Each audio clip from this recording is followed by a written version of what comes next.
Alright, you bastards, here is another build. This is an OP Tonfa build, the build that I've finally managed to properly upgrade from the original one that I did. The original one wasn't that good on Way of the Wise, so I had to do something else. Figure out how the fuck can I maximize the damage, because Tonfas are not that great with damage. You can do much more damage with Sign of the Cross and with EI Quick Draw especially.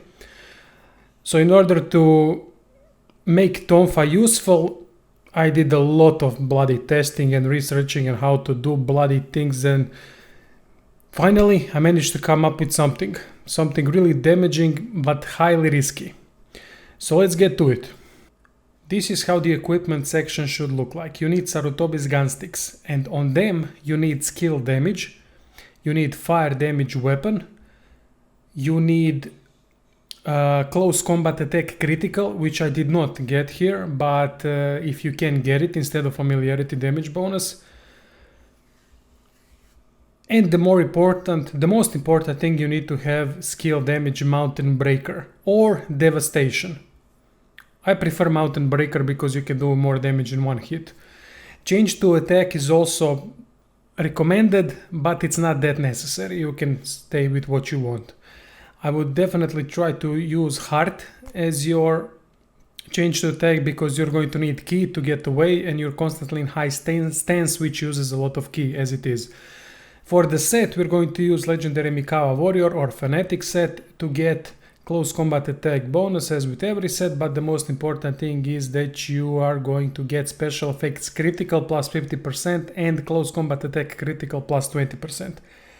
The last bonus means that when you're in a critical health state, your special effects will boost. That means all attack that you have on equipment, all other special effects, skill damage on your equipment, the fire damage weapon on your equipment, everything that you have on your equipment will get boosted by 50% while you're in a critical state.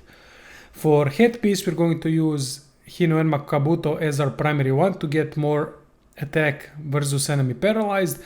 And this is the Fanatic set. I did not do anything except transfer attack to every single piece. It's important to do that. Please do that. It's going to make a whole lot of difference. For the accessories, you need this tenacity recurrent damage. This is the most important thing here.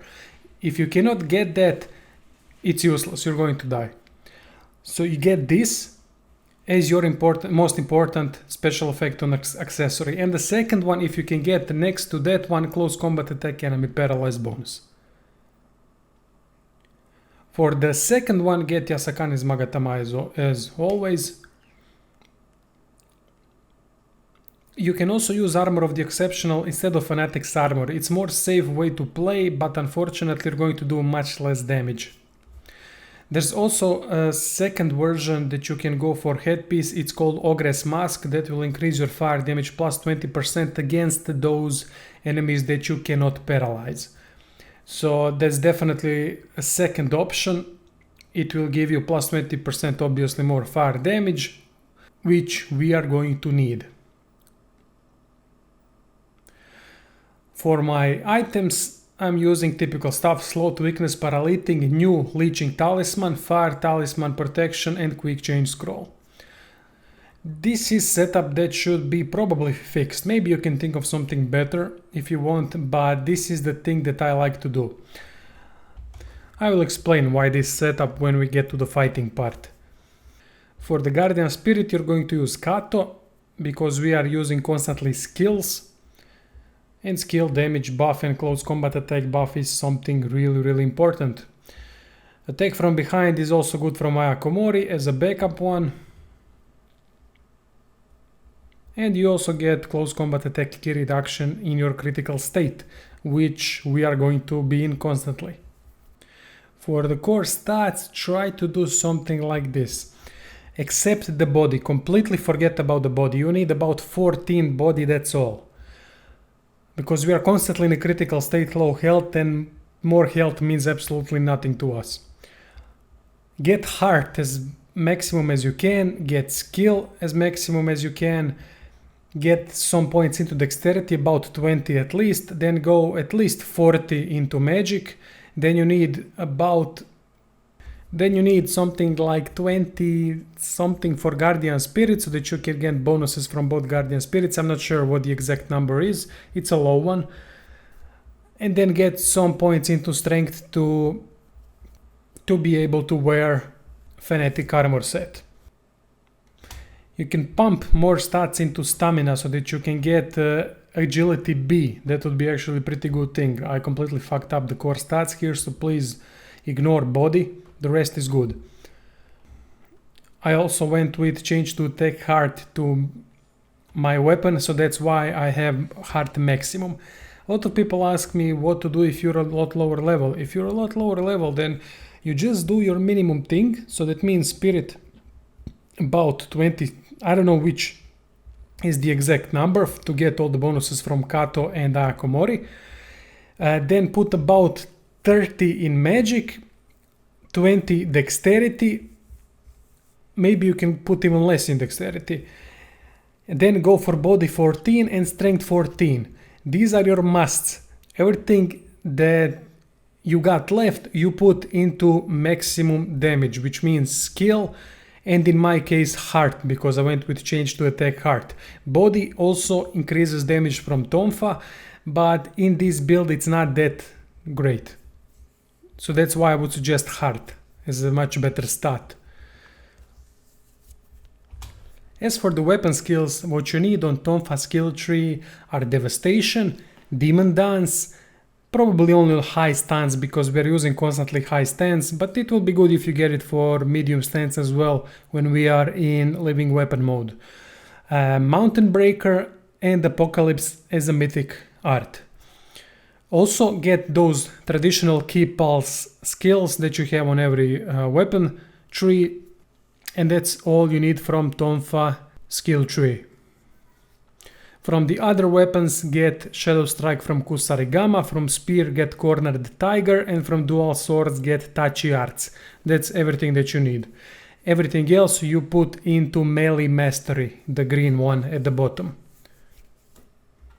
From the Ninja skill tree, you only need Paralytic Groundfire and Quick Change Scroll. From the Omnio skill tree, you need Slot, Weakness, Leeching, Protection, and Fire Talisman. Fire Talisman complements the build nicely. I don't have fire damage on my weapon, I only have a special effect fire damage weapon, which means that my weapon is not doing fire damage without Fire Talisman. For my weapon to be doing fire damage, I'm going to need fire special effect. It only says fire. It's blue special effect. I couldn't get it and I wouldn't bother with it, so I went with Fire Talisman instead. If you can get fire, blue one, and fire damage weapon, special effect, then you don't need Fire Talisman, simple as that. Fire works great with this build because Kato is fire, and also we have Ogress Mask that does plus 20% damage for those enemies that we cannot paralyze, and we also have Hand Cannon that does plus about 15% more fire damage, and you can have additional fire damage on your accessory as well. So when that all sums up, it's a lot. And now for the fighting part. Alright, this is how this works. We are going to use Leeching Talisman and let our health get into critical state. We will not die from Leeching Talisman because we have Tenacity on our armor or our accessory. It doesn't matter which one, as long as you have Tenacity recurrent damage. Then we put in some Paralytic Groundfire on the floor, put many of them, 2 or 3 if you're on Way of the Wise, and this is Way of the Wise. Everything you see here is Way of the Wise. And afterwards our enemy gets caught in a trap, you get behind and you use L1 plus triangle to do the Mountain Breaker. And this is our go-to move. You can see the damage. I did over 90k damage with a single strike from Tonfa, which is really fucking good, no matter how you turn it around. And you also have your Devastation skill that does a lot of damage next to it. You can combine these two. You can, for example, do the L1 plus triangle Mountain Breaker jump.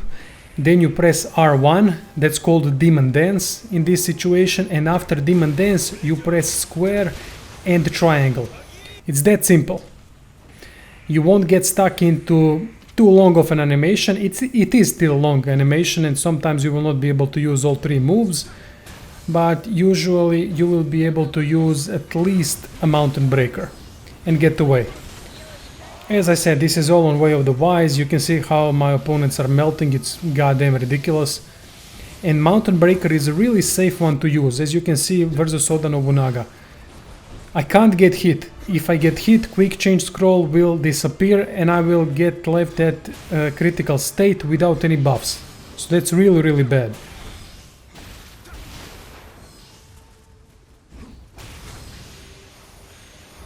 Here is Hyaki Yago, or whatever the name is of that stage on Way of the Wise.